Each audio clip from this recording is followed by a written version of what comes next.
seberapa mengerikan sih siksa kubur. Tapi Nabi Muhammad SAW pernah mendengar ketika orang-orang disiksa di dalam kubur. Yang sama dia di dalam kubur siapa? Yang tetap bersama dia di dalam kubur adalah amalnya. Ya kan? Jadi satu-satunya yang bisa tolong kita adalah amal-amal kita.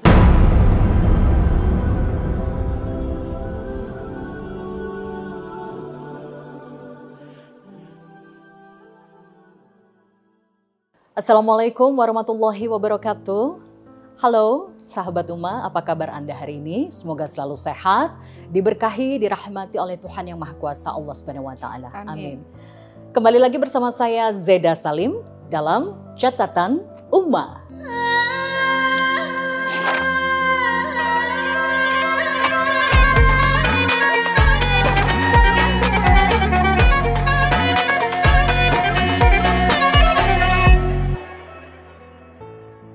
Sahabat Ummah, setiap yang hidup atau bernyawa pasti akan mengalami mati. Namun pertanyaannya, bagaimana kehidupan kita setelah kematian? Beberapa sumber menyebutkan bahwa kehidupan setelah kematian jauh lebih lama daripada kehidupan kita di dunia. Benarkah seperti itu? Dan pastinya kita bertanya-tanya selama hidup di dunia ini, kadang banyak yang lalai dan juga abai. Kira-kira kita dapat keberuntungan atau tidak setelah kehidupan kita selesai, dalam tanda kutip setelah mati atau meninggal. Kebanyakan manusia selalu terhipnotis dengan godaan-godaan duniawi. Ada dua kemungkinan yang pasti akan kita dapatkan setelah mati, terutama dalam keadaan di alam kubur. Beruntung atau tidak beruntung. Jika beruntung, kita akan mendapatkan nikmat, kedamaian, ketenangan. Namun jika kita tidak beruntung, kita justru akan mendapatkan siksa yang pedih. Dan sangat mengerikan kalau dibahas lebih jauh ya, dari beberapa sumber pemberitaan yang kita lihat di internet dan sebagainya. Kita akan membahas lebih jauh lagi, seperti apa sih siksa kubur yang mengerikan itu? Dosa-dosa apa saja yang menyebabkan kita mendapatkan siksa kubur? Dan bagaimana caranya, amal-amal ibadah apa yang membuat kita agar bisa terhindar dari siksa kubur? Seperti biasa kita akan membahasnya dalam Catatan Ummah kali ini bersama Ustazah Oki Stiana Dewi. Kita sapa beliau. Ummah Oki, apa kabar? Baik, Assalamualaikum. Alhamdulillah, waalaikumsalam. Sehat Mbak Zeda? Alhamdulillah sehat. Ummah sehat ya? Alhamdulillah. Alhamdulillah sehat ya. Cuma saya kalau mendengar topik ini agak berat sih. Iya. Bukan berat sih, berat banget sih. Ada sedikit ketakutan ya. Jadi kita dalam hidup ini kebanyakan manusia di luar sana, ini pengingat diri saya juga, kebanyakan kita lupa gitu. Kita lalai dengan kehidupan duniawi yang begitu indahnya, yang begitu megahnya, yang begitu pokoknya kita lalai gitu.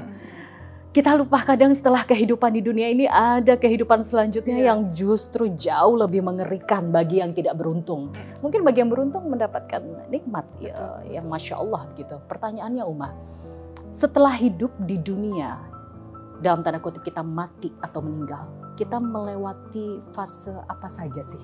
Ruh kita itu kemana? Ya, baik. Assalamualaikum warahmatullahi wabarakatuh. Allahumma sholli ala sayyidina Muhammad wa ala alihi wa sahbihi ajma'in. Ketika mendengar perkataan Mbak Zeda tadi, saya jadi teringat kisahnya Sayyidina Utsman bin Affan radhiyallahu anhu. Di mana pada saat itu beliau melewati perkuburan, kemudian beliau menangis luar biasa sampai-sampai sahabat heran. Wahai Sayyidina Utsman, kenapa kamu menangis begitu luar biasa ketika melewati perkuburan? Kata Sayyidina Utsman, di kuburan inilah yang menentukan segalanya. Kalau di sininya selamat, kehidupan berikutnya, perjalanan berikutnya akan mudah. Kalau di sininya sudah susah, maka kehidupan berikutnya akan lebih susah. Jadi Sayyidina Utsman mengajarkan pada kita bahwa hati-hati ketika kita selesai kehidupan di dunia, ada yang disebut sebagai alam barzah, itu baru permulaan. Dilanjutkan dengan alam-alam lain. Alam barzah itu alam kubur? Alam barzah itu artinya alam kubur. Mbak Zeda tadi tanya mengenai kehidupan berikutnya. Apa-apa saja kehidupan tersebut. Setelah kita hidup di dunia, sebelum hidup di dunia sudah ada alam rahim. Sebelum alam rahim ada alam ruh. Ya. Jadi alam ruh, alam rahim, alam dunia, baru ketika kita meninggal dunia kita masuk kepada alam barzah. Ya, kita sebut sebagai alam kubur. Ini alam yang pertama kali yang akan menentukan kehidupan kita yang berikut-berikutnya. Ada barzah sampai hari mereka dibangkitkan. Jadi kita berada di alam kubur nih. Kalau kita meninggal dunia, kita berada dalam alam kubur. Baru setelah itu kehidupan yang berikutnya setelah hari kiamat. Baru apa yang terjadi, semua orang akan dibangkitkan dan kemudian masuk ke namanya adalah padang mahsyar. Kita sering dengar padang mahsyar kan? Ya. Di situ disebut sebagai Yaumul Ba'ats, hari kebangkitan. Hari kebangkitan manusia dari alam kubur. Ketika di padang mahsyar apa yang terjadi? Wah, itu berdesak-desakan. Nggak berpakaian kita. Tapi kita nggak sibuk dengan aurat kita masing-masing karena sudah sibuk dengan gimana ya nasib saya berikutnya. Dan pada saat itu matahari diletakkan 1 mil di atas kepala kita. Kalau 1 mil itu kalau di dunia mungkin semuanya sudah terbakar. Tapi pada Yaumul Ba'ats, pada hari kebangkitan di padang mahsyar tersebut, kita ditenggelamkan dengan keringat kita masing-masing. Karena saking panasnya, berdesak-desakan luar biasa, kita bingung, linglung, kita nggak tahu harus minta pertolongan kepada siapa. Kemudian pada saat itu kita ditenggelamkan sesuai dengan dosa kita, dengan keringat kita masing-masing.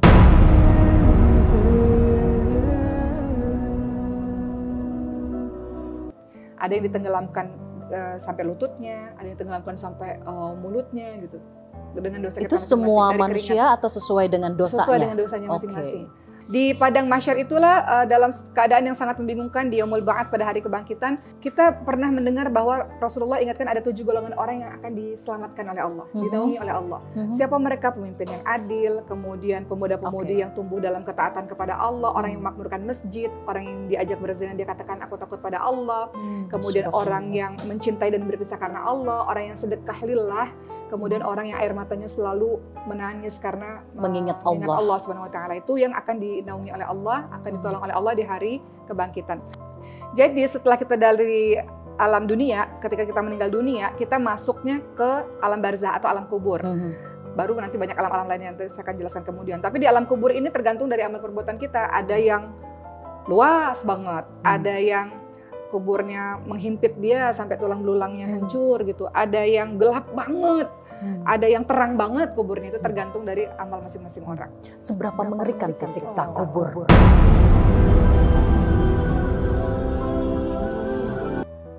Itu kita akan bahas lebih lanjut kemudian, makanya teman-teman jangan kemana-mana dulu. Tapi izinkan saya untuk ngejelasin hari apa aja atau setelah alam kubur kita masuk ke alam mana saja.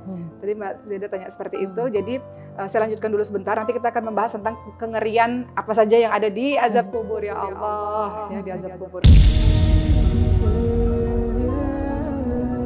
Banyak cerita tentang azab kubur teman-teman semua ya. Setelah kita masuk ke alam kubur atau Yaumul Barzah, kita akan masuk kepada hari kebangkitan, Yaumul Ba'ats. Nah, setelah hari kebangkitan baru kita masuk ke Yaumul Mahsyar, padang mahsyar. Di padang mahsyar ini kita sudah bahas sangat sering bahwa semua orang dalam keadaan yang tidak berpakaian, semua orang dalam keadaan yang kebingungan, semua orang yang dalam keadaan ketakutan, matahari diletakkan 1 mil di atas kepala orang-orang tersebut dan mereka ditenggelamkan dengan keringat mereka masing-masing. Ada yang sampai lutut, ada yang sampai mulut. Kemudian ada 7 golongan orang yang dinaungi di padang mahsyar, seperti ada pemimpin yang adil, kemudian ada orang-orang yang memakmurkan masjid, ada orang yang berzina kemudian dia takut kepada Allah, dia menolak. Setelah Yaumul Mizan atau hari penimbangan, barulah ke Yaumul Sirat. Kita naik tuh ke atas jembatan rambut yang sangat tipis itu loh, gitu. Nah, di antara orang-orang ada yang secepat kilat langsung nyampe ke surganya Allah. Itu tergantung amal ibadahnya ya. Ada yang ngerangkak, susah payah, ada yang seperti naik kendaraan. Nah, itu dalam situasi yang kita tidak terbayang ya teman-teman semua. Barulah nanti hari pembalasan. Gitu. Nah, itu banyak tuh. Jadi jangan berpikir kalau orang bunuh diri selesai permasalahannya. Itu yang mau ditanyain tuh, Mbak. Orang yang bunuh diri atau kematiannya tidak baik, tidak husnul khotimah, itu disiksa kuburnya, dalam alam kuburnya dia seperti apa kehidupannya? Berarti kita hidup di dunia ini nggak bisa lalai ya ya.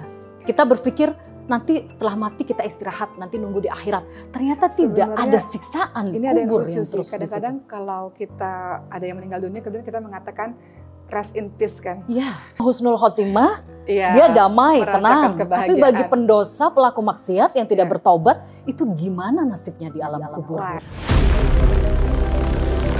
makanya nih hati-hati nih teman-teman semua. Ini juga sebenarnya nasihat buat saya Diri sendiri.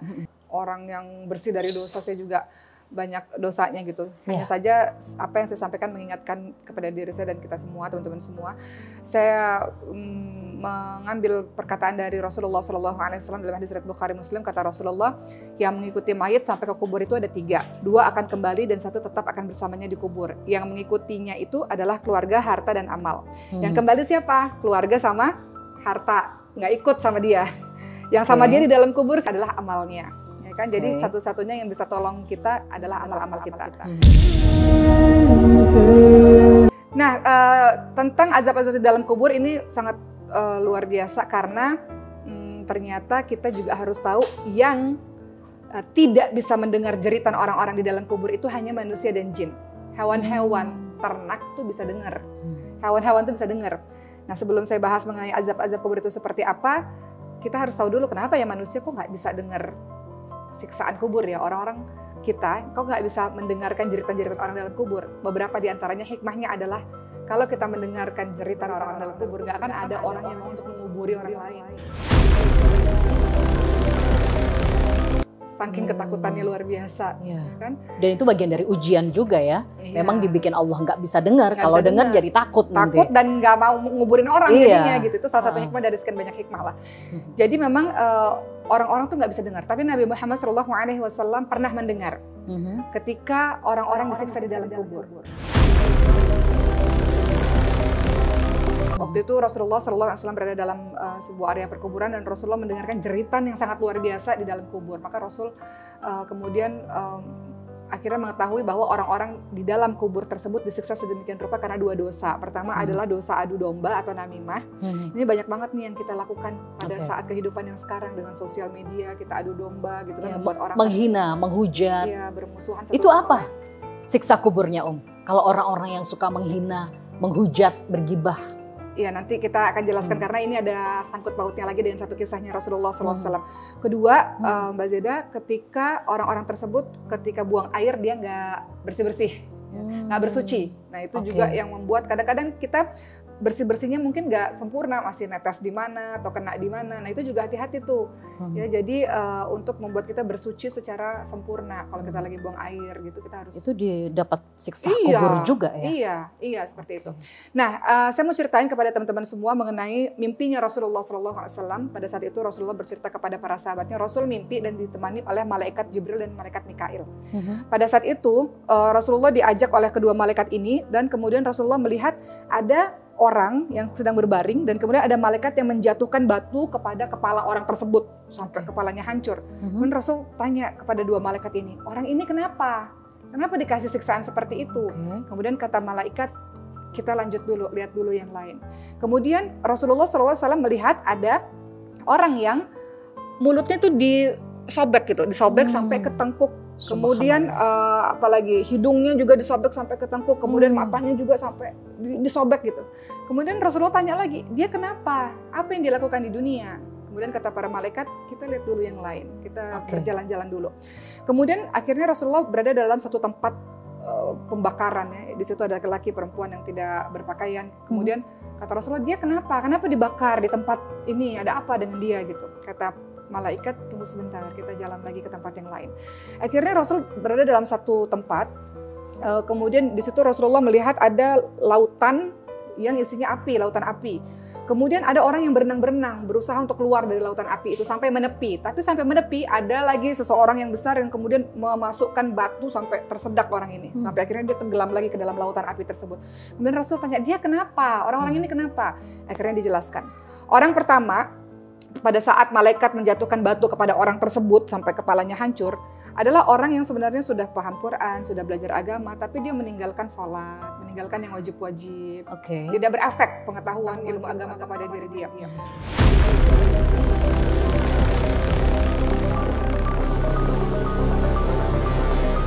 Kedua, ada orang yang disobek mulutnya, disobek matanya, disobek hidungnya. Kenapa? Karena orang ini adalah orang-orang yang pendusta, banyak dosa di lisannya. Afwan yang pertama tadi sudah baca Al-Quran, sudah belajar agama, tapi nggak berefek. Maksudnya ilmu yang sudah dia miliki itu justru membuat dia bukannya lebih dekat kepada Allah, malah melakukan hal-hal dosa atau meninggalkan kewajiban-kewajiban yang seharusnya dia udah tahu. Dan mungkin membuat dia sombong ya, bisa jadi. Karena kan orang yang sudah tahu harus dilakukan. Kan Allah Subhanahu wa taala memaafkan orang-orang yang tidak tahu.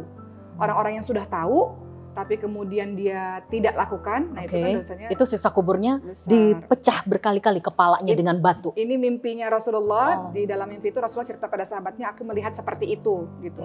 Ini wallahu alam, apakah di dalam kubur, apakah di neraka, wallahu alam. Tapi Rasulullah bercerita kepada para sahabat siksaan-siksaan seperti apa saja yang Rasulullah lihat dalam mimpinya. Kemudian berikutnya yang tadi mulutnya dirobek, ini karena dosa-dosa lisan. Teman-teman tahu dosa lisan kan banyak sekali ya. Ada fitnah, ada riba, ada adu domba, menghujat, macam-macam kan. Kadang-kadang kita nggak berpikir dampaknya seperti apa pada seseorang. Ringan sekali kita mengeluarkan kalimat-kalimat. Padahal bisa saja itu bisa melukai hatinya, bisa dia nggak bisa. Ini hati-hati nih ya buat netizen, sahabat umat, dan mungkin pengingat diri buat saya juga. Banyak kan media sosial tuh, ada artis public figure posting apa, dihujat apa, dihina apa, itu siksa kuburnya mengerikan ya. Betul. Itu yang Rasulullah paksa lihat. Begitu dibuka. Kemudian Rasulullah tadi melihat di tempat pembakaran ada laki-laki perempuan nggak berbusana, nah itu orang-orang penzina.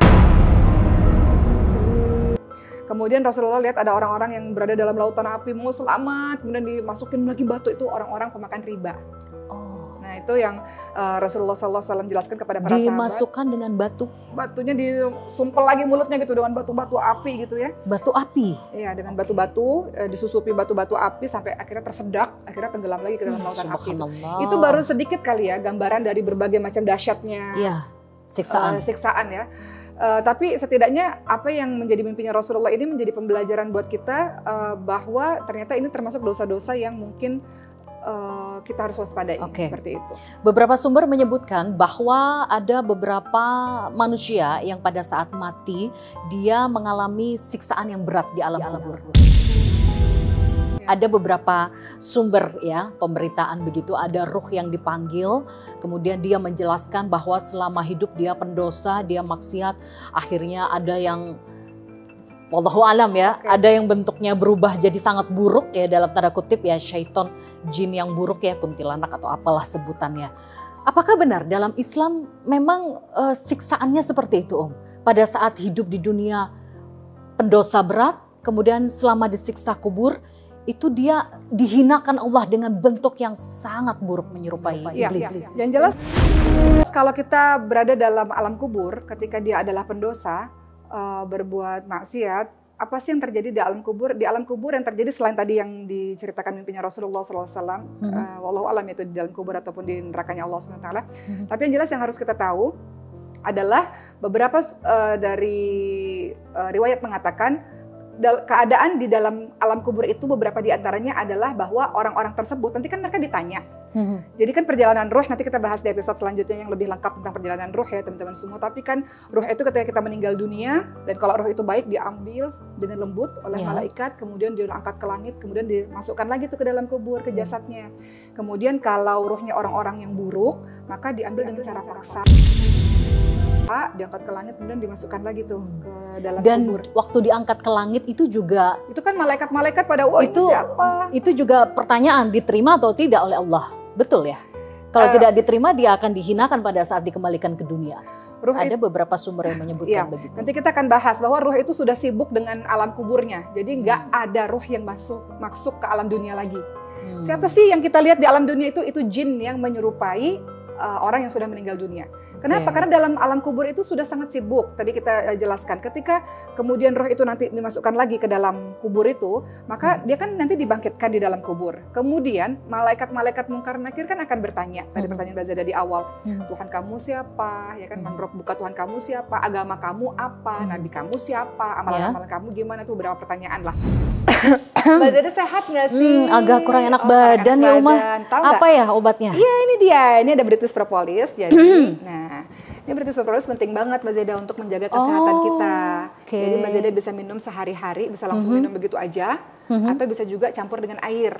Oke. Nah, nanti Mbak Zeda akan merasakan hasilnya sekitar 10 hari, 20 hari. Kalau istiqomah maka insya Allah nggak ada tuh yang namanya batuk-batuk, flu-flu, capek-capek badan. Jadi bagus banget untuk kekebalan tubuh kita ya. Betul. Jadi penyakit nggak gampang kena ya. Betul. Jadi tenggorokan juga buat sakit Mbak Zeda harus minum. Oke. Dan Masya minum Allah. sama anak-anak juga. Jangan lupa untuk konsumsi British Propolis. British Propolis. Dan ada orang bisa jawab, ada orang nggak bisa jawab. Jangan kita pikir, oh kita hafalkan jawaban-jawaban di dunia nanti otomatis kadang kita bisa menghafalkan jawab. Oh nanti di alam kubur ditanya ini dihafalin biar nanti di alam kubur selamat. Ternyata itu tidak bisa ya dibikin patokan. Tergantung amal perbuatan kita dan dosa-dosa kita. Betul, sama kalau kita sakaratul maut gitu kan, salah satu ciri dari husnul khotimah kan kita mengucapkan la ilaha illallah. Gampang kan bagi kita la ilaha illallah saat ini. Tapi pada saat sakaratul maut nggak semua orang bisa. Nggak bisa. Nggak semua orang bisa. Bukan hanya sekedar kalimat yang dihafalkan, tapi kalimat yang menjadi sebuah kebiasaan, diyakini, diimani, diamalkan, itu yang akan mengeluarkan kalimat itu secara otomatis. Gitu. Jika kita sering menyebutkan la ilaha illallah, insya Allah pada saat mati menjelang sakaratul maut mudah mengucapkannya. Jika tidak pernah juga akan sulit mengucapkannya. Dan kalimat la ilaha illallah yang menghadirkan hati yang kita yakin dengan kalimat itu gitu, bukan cuma sekedar dihafalkan saja. Nah, kembali lagi ketika kita di alam kubur, ketika kita didudukkan, nah ada orang yang bisa jawab, ada orang yang nggak bisa jawab. Bagaimana dengan orang-orang yang nggak bisa jawab? Nah, orang-orang yang nggak bisa jawab inilah barulah dia mendapatkan siksa. Dikatakan dalam suatu hadis ada palu yang sangat besar yang akan menghancurkan kepalanya. Gitu, yang kan kepalanya jadi hancur gitu kan. Nah itu siksaan-siksaan yang ada di kubur. Termasuk tadi tuh berhimpitnya kubur itu. Jadi kubur tuh sempit banget. Jadi kita lihat teman-teman semua, kadang-kadang kan ada satu kisah yang kita mungkin baca di sosial media di mana-mana. Ada masa kubur tuh mau dibuka lagi, entah mau dipindahin kuburnya kemana atau kuburannya banjir. Itu bagaimana? Iya, kita lihat juga dalam perang Uhud kan juga pernah terjadi, para syuhada Uhud maksudnya ya. Ketika orang-orang syuhada Uhud ini, para sahabat-sahabat Nabi pada saat itu dikuburkan, pada saat itu terjadi banjir. Jadi mau dipindahkan jasad-jasad para sahabat-sahabat itu kan jasad-jasadnya juga harum, jasad-jasadnya baik gitu. Nggak usah jauh-jauh di tanah Arab sana. Di Indonesia kan juga banyak begitu, makam-makamnya para ulama, kubur-kuburnya para ulama. Kita lihat ada beberapa kisah yang masih utuh, ada yang wangi. Nah itu termasuk salah satu tanda bahwa dia mendapatkan nikmat kubur. Tapi ada juga yang sebaliknya, yang kok jadinya nah itu bisa disebut bahwa dia mendapatkan azab kubur, wallahu a'lam. Tapi yang jelas kita sudah mendapatkan pengetahuan bahwa dalam kubur ada kubur yang sempit yang menghimpit tulang belulangnya, ada palu besar akan menghancurkan dirinya dan sangat gelap. Ada beberapa sumber yang menyatakan bahwa jika ada orang yang matinya tidak husnul khotimah, dalam arti matinya tidak wajar, dalam tanda kutip bunuh diri, kecelakaan, dibunuh, pokoknya tidak wajar matinya, itu dia tidak akan diterima oleh Allah rohnya dan akhirnya dia akan mendapatkan siksa kubur dan terkatung-katung rohnya. Betul seperti itu dalam Islam. Untuk masalah ruh ini teman-teman semua, kita bahas di episode berikutnya khusus tentang ruh, tapi sedikit yang ingin saya jelaskan bahwa orang-orang yang matinya bunuh diri itu pasti otomatis sudah masuk neraka jahanam. Karena dia melakukan dosa besar, dia mengakhiri hidupnya sendiri itu perbuatan. Neraka jahanam artinya disiksa di kubur terlebih dahulu. Iya pasti. Dan siksa kubur itu berlaku terus-menerus sesuai dengan bagaimana cara dia membunuh dirinya ketika di dunia. Ketika dia bunuh dirinya pakai pisau, nanti terus-menerus dia begitu. Ketika dia bunuhnya menjatuhkan dirinya ke satu tempat yang jauh dari atas ke bawah, yang tinggi gitu ya. Kemudian dia akan begitu nanti akan diulang-ulang terus.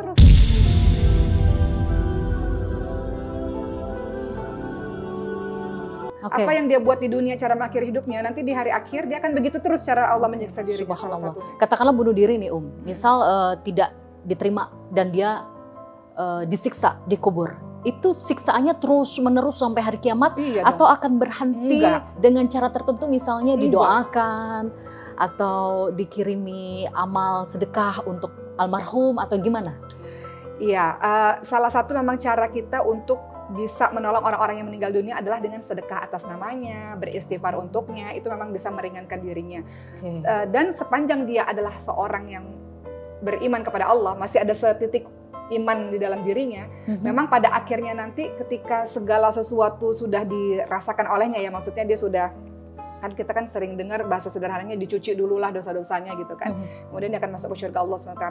Mudah-mudahan saja itu bisa membantu dia. Tapi yang ingin saya sampaikan di sini, jangan sekali-kali kita berpikir akan bunuh diri, karena bunuh diri sebuah bagian dari dosa besar, teman-teman semua. Tapi ketika dia masih beriman, mudah-mudahan masih ada kesempatan untuk dia bisa menuju ke syurganya Allah SWT. Oke, berarti siksa bagi pendosa yang katakanlah bunuh diri, pendosa berat, kalau maksiat. yang terkatung-katung tuh yang hutang, jangan salah. Pendosa berat yang bunuh diri atau mungkin pendosa berat yang suka melakukan maksiat, itu berarti siksaannya terus-menerus sampai hari kiamat.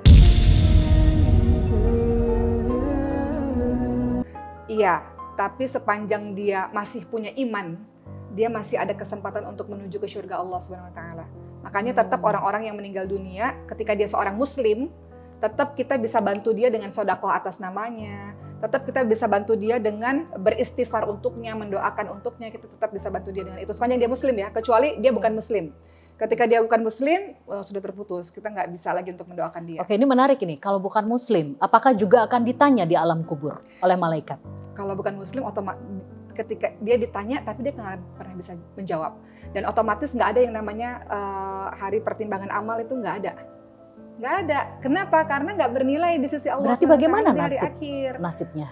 Pada katakanlah orang-orang kafir, munafik. Kalau orang-orang kafir, orang-orang yang tidak beriman kepada Allah SWT, tidak ada hari perhitungan, mau dihitung apanya. Kalau di dunia, ketika mereka teman-teman yang tidak beriman kepada Allah berbuat baik, Allah balas kebaikannya. Tapi ketika di akhirat, nggak bisa. Kali ini adalah amalan-amalan apa aja sih yang sekiranya bisa membantu kadang kita suka ketakutan nih kalau dengar siksa kubur. Amalan apa yang bisa menyelamatkan saya agar tidak mendapatkan siksa kubur? Jadi ada beberapa amalan-amalan yang bisa menolong kita di alam kubur. Ya, tentunya salah satunya adalah Quran ya. Quran itu bisa menerangi kubur kan. Saya pernah sempat cerita kepada teman-teman semua, ketika ibu saya dalam keadaan koma, ibu sempat bermimpi. Mbak Zeda pernah dengar nggak cerita itu? Ibu sempat bermimpi, kemudian ibu ceritakan ketika beliau sadar, kata beliau waktu itu berada dalam satu tempat, beliau rasanya seperti tidur aja. Tapi ketika buka mata, tempatnya luas tapi gelap. Kemudian ada dari kejauhan, ada seseorang yang besar membawa Quran gitu, dan kelihatannya terang gara-gara Quran tersebut. Kemudian beliau bangun. Wallahu a'lam, ini kita nggak pernah tahu ini beneran nggak ya cerita ini atau enggak, tapi beliau mengatakan beliau mimpi pada saat beliau koma. Tentu itu menjadi pelajaran buat diri kita bahwa Quran itu salah satu fungsinya, ya dia kan sahabat ya, tidak hanya di dunia tapi juga di akhirat. Salah satunya adalah dia akan menerangi kubur kita. Kalau kita baca Al-Mulk misalnya sebelum tidur, itu kan bisa menerangi kubur kita kan. Jadi Al-Quran itu tidak hanya sekedar menerangi, tapi nanti di hari akhir dia akan bilang sama Allah, ya Allah, tolong dia ya Allah, dia baca aku ketika malam, baca aku ketika siang, dia kan menjadi pembela. Makanya kalau kita doa teman-teman sekalian, Allahumma arhamna bil Quran dan seterusnya, itu kan ada kalimat ya Allah jadikanlah Quran pembelaku, hujahku. Artinya nanti jadikanlah Quran itu pembelaku di hari akhir ya Allah. Karena Quran akan ngomong sama Allah, ya Allah dia benar-benar menyibukkan hari-harinya karena aku. Nah teman-teman semua, ini ada beberapa hal yang bisa menyelamatkan kita dalam kubur. Tentunya selain teman-teman banyak berdoa kepada Allah Subhanahu wa taala. Ini hadis dari Abu Hurairah radhiyallahu anhu. Rasulullah SAW bersabda, saya bacakan, sesungguhnya orang mati dapat mendengar suara langkah kaki orang yang pergi meninggalkannya. Jadi ketika kita meninggal dunia, langkah kaki, berarti sebentar lagi siap-siap malaikat akan datang untuk bertanya kepada kita. Nah itu dia teman-teman semua. Jika ia seorang mukmin, ya maka sholat berada di dekat kepalanya. Maksudnya? Sholat berada di dekat kepalanya? Amalan-amalan itu akan senantiasa melindunginya untuk nggak disakitin gitu. Amalan-amalan agar tidak mendapat siksa. Amalan-amalan itu menjadi tameng bagi dirinya. Maka dikatakan jika ia seorang mukmin maka sholat berada di atas kepalanya. Jadi tameng nih, ini jangan disiksa orang ini karena sholatnya bagus. Puasa berada di sebelah kanannya, kemudian zakat berada di sebelah kirinya. Perbuatan baik seperti berkata benar, silaturahmi dan berbuat baik kepada manusia berada di dekat kakinya. Lalu kemudian dia akan didatangi oleh malaikat untuk ditanya pertanyaan-pertanyaan tersebut. Jadi dia akan otomatis bisa menjawab pertanyaan-pertanyaan itu dengan amalan-amalan tadi. Masya Allah, luar biasa ya apa yang disampaikan oleh Umma Ustazah. Jadi kesimpulannya kita jangan sampai lalai di dunia ini. Kita harus terus waspada dan menyiapkan bekal sebanyak-banyaknya agar kita tidak mendapatkan siksa di alam kubur nanti. Ya jangan jauh-jauh bicara neraka deh, kita lewati dulu siksa kubur ya Uma ya. Jangan sampai kita mendapatkan siksa kubur. Dan ini sebagai pengingat kita semua sahabat Uma, perbanyak melakukan amal kebaikan, perbanyak ibadah. Jangan lupa dengan Allah, selalu mendekatkan diri kepada Allah agar kita terhindar dari yang namanya siksa siksa kubur. Karena siksa kubur itu luar biasa mengerikan sekali dan pedih sekali siksaannya. Dan kita benar-benar dihinakan oleh Allah di alam kubur jika kita seorang pendosa maksiat yang tidak bertobat selama hidup di dunia. Demikian catatan Uma hari ini, semoga bermanfaat untuk kita semua. Terima kasih banyak Uma Okistina Dewi, luar biasa, insya Allah bermanfaat untuk kita semua. Saya Zeda Salim, mewakili kerabat kerja yang bertugas, mohon undur diri. Terima kasih, sampai jumpa. Wassalamualaikum warahmatullahi wabarakatuh. Waalaikumsalam warahmatullahi wabarakatuh.